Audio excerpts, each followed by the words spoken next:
Hi boys and girls, welcome to my YouTube channel. Today we are going to discuss the Kirchoff laws. We have what we call the Kirchoff's laws.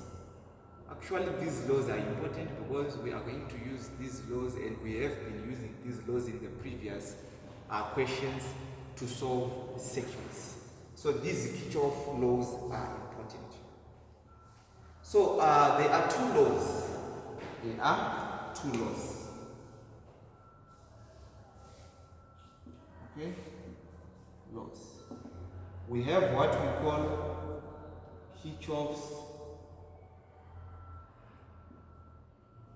current law. This is nothing but KCF. Okay, right? We also have what we call Kirchoff's voltage law. Okay, this is nothing but KVL. Okay, right. See, this Kirchoff current law, KCL, states that the algebraic sum of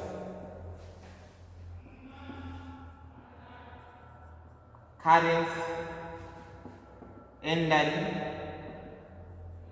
into the junction is equal to the algebraic sum of currents leaving that junction. Okay, this is important. So what are we saying? Let's say you have a node, okay, and I'm going to draw like this. Suppose this is the wire, okay, and what is this? This is I1. Suppose this is I1, okay, and what is this? This is I2, okay, and what is this? I'm going to name this I3, and this I4. If you check, this is a what? This is a node. So I will say the algebraic sum of currents entering into the junction. So the sum of the currents entering into the junction, this is given by I1 plus I2. These are the currents entering into the junction. Is equal to the sum of currents leaving that junction. So this is equal to I3 plus what? Plus I4. Okay, this is true. See, if you take this and bring to this side, see, it will be I1 plus I2 minus I3 minus I4 is equal to 0. Okay, I1 plus I2 minus I3 minus I4 is equal to 0. So, you can rephrase this statement and you can write it like this. At a node, the algebraic sum of currents,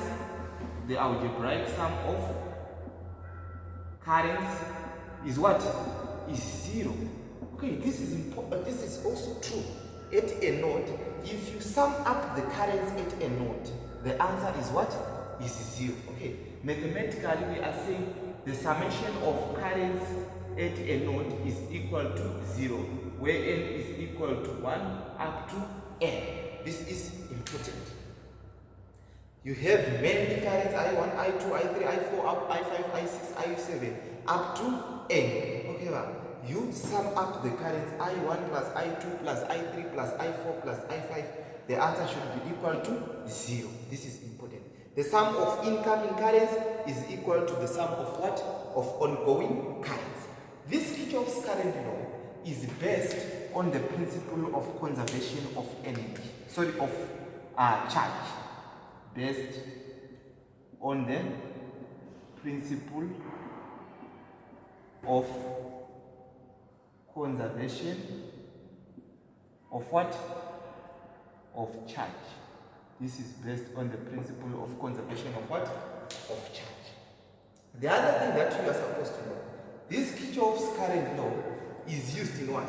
See, we have what we call nodal analysis and we have what we call mesh analysis. We are going to use nodal analysis and mesh analysis to solve electrical what? Circuits. Okay, so nodal analysis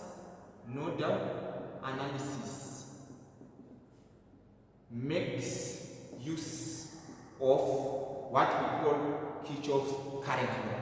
Note our analysis, it makes use of Kirchoff's current law. Okay, what about this Kirchoff's voltage law? The Kirchoff's voltage law is based on the principle of conservation of what? Of energy. On the principle of conservation of energy.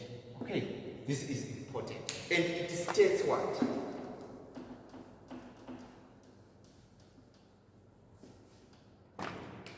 Kirchoff's voltage law, KVL, states that in any closed loop, okay, the algebraic sum of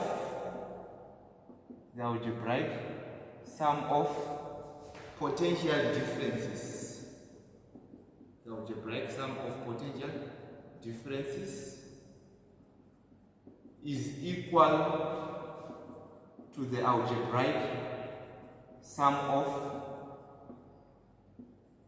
EMFs, electromotive forces. Okay, so in any closed loop, the algebraic sum of potential differences is equal to the algebraic sum of what? Of EMFs. See, this potential difference now is different from what? From EMF. Go and find out the difference between potential difference and what? And EMF. Tell me in the comment section the difference between potential difference and what? And EMF. So I'm going to draw a loop.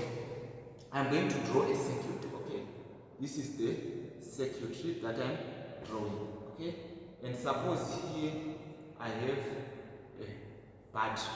Okay, see here, let's say this is the EMF of the what? Of this cell. This is positive and this is negative. This is the resistor. Okay, I'm going to call it R1 and I'm going to call it R what? R2. See, these two resistors are in what? Are in series. Okay, if they are in series, it means what? If the resistances are different, the potential difference are also what? Different. So I'm going to call the potential difference across this resistor VR1 and the potential difference across this resistor VR2. We know across this potential, across this resistor now, a drop will happen. Voltage will drop. A potential drop will happen. Again, a potential drop will also what? Happen. So what am I saying? I am saying the potential rises is equal to the potential drops for any closed loop. In any closed loop, the potential rises is equal to the potential what? Potential drops. So if you check in this case, see, I'm saying the current is flowing in this direction. So I'm moving from the negative terminal of the battery to the positive terminal of the battery. So if you are moving from the negative terminal of the battery to the positive terminal of the battery, this is a rise. So you take ES positive is equal to, see, here a drop will happen. So if a drop is going to happen, so this is a drop. This is VR1 plus. Here again a drop will happen. This is VR2. Here we are. So the potential rises are equal to the potential what? Drops. So E minus VR1 minus VR2 is also equal to what? Is equal to 0. So in any closed loop, the algebraic sum of the what? The voltages is equal to what? Is equal to 0. Okay, from this equation you can see it. Okay, potential rises is equal to the potential drops. These are the potential differences and this is the EMF. So the EMF is always equal to the potential differences. This is very important. Okay, so you should know these Kirchoff laws. We are going to use these Kirchoff laws to solve the electrical networks. Thank you very much. I will see you in the next class.